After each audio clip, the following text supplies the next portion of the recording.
Jangan kemudian karena umat Islam di Indonesia mayoritas, maka dengan seenaknya seluruh kegiatan ritual keagamaan, keislaman diselenggarakan di berbagai tempat, terutama masjid dan musola, justru menggunakan pengeras suara keluar, tetapi pada saat yang sama juga mengganggu terhadap mereka non-muslim.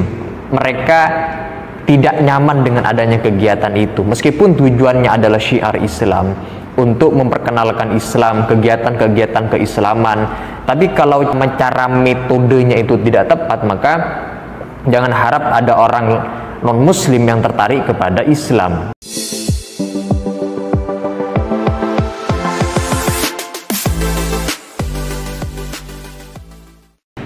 Assalamualaikum warahmatullahi ta'ala wabarakatuh. Teman-teman yang dimuliakan oleh Allah Subhanahu wa ta'ala, masih ingat tidak dengan adanya surat edaran mengenai pengaturan pengeras suara yang dikeluarkan oleh Kementerian Agama Republik Indonesia pada tahun 2022 yang lalu? Sontak sampai 2024 awal ini, himbauan mengenai surat edaran terkait dengan pengaturan pengeras suara di berbagai tempat seperti musola dan masjid ini masih ramai dibicarakan dan menimbulkan kontroversi sampai sekarang.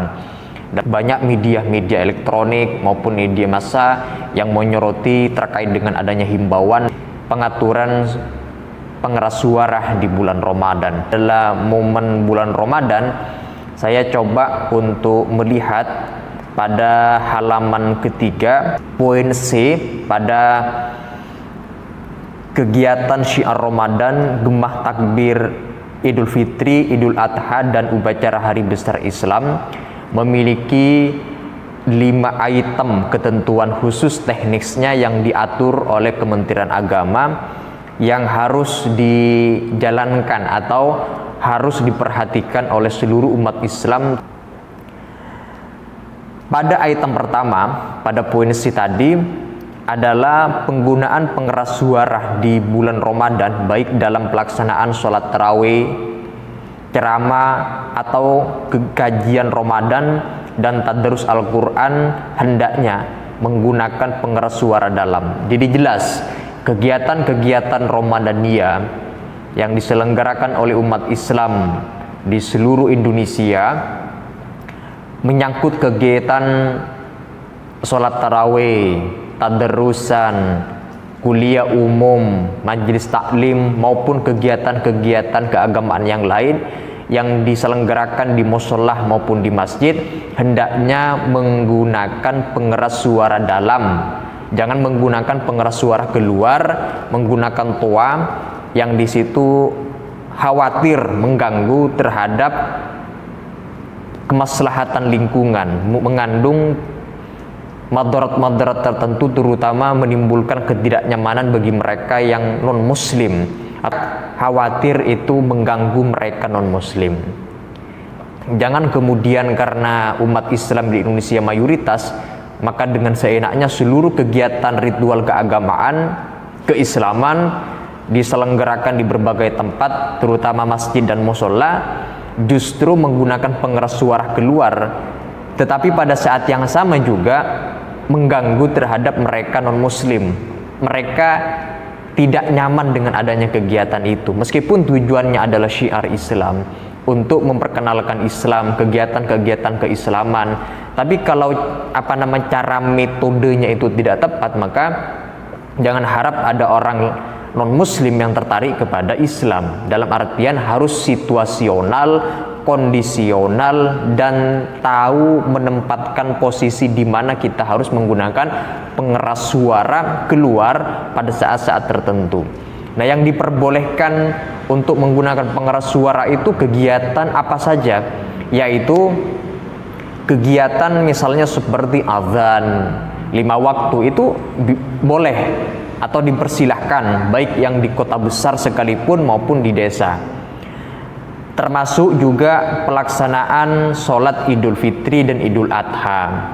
Ini bisa. Yang menarik nanti ketika menjelang 1 Syawal, pada pelaksanaan sholat Idul Fitri kita boleh menggunakan pengeras suara keluar, tapi dengan ketentuan tidak boleh lebih dari jam 22 atau jam 10 malam.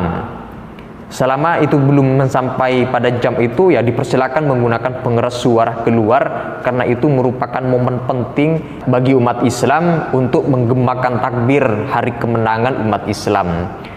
Jadi diperbolehkan menggunakan pengeras suara keluar. Tetapi seperti yang saya bilang tadi, ketentuannya itu hanya sampai dengan pukul 22, tidak boleh lebih.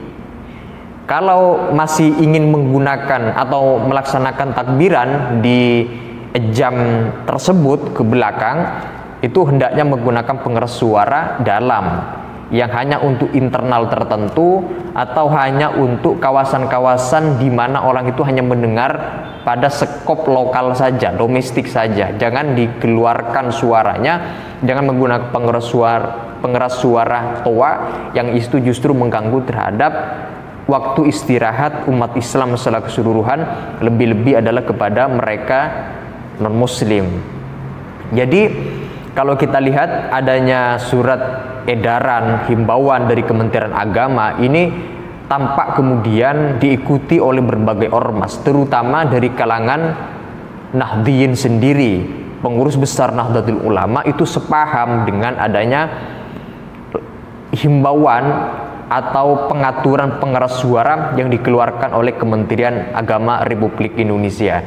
Jadi itu mungkin ya teman-teman terkait dengan ulasan sedikit terkait dengan adanya himbauan yang belakangan ramai di media sosial, yang kemudian ditanggapi yang bukan-bukan, ada yang setuju, ada yang tidak setuju, itu biasa. Tapi kalau kita lihat secara utuh, tekniknya itu bukan melarang. Sekali lagi saya katakan, itu bukan melarang tapi pengaturan. Harus tahu situasi dan kondisi dan volume toa pengeras suara di berbagai masjid, musola itu diatur sesuai dengan kultur, situasi, lingkungan di mana masjid dan musola itu berada, supaya tidak mengganggu terhadap mereka yang berstatus non-muslim. Jadi itu mungkin yang dapat saya sampaikan, kurang lebihnya mohon maaf. Assalamualaikum warahmatullahi wabarakatuh.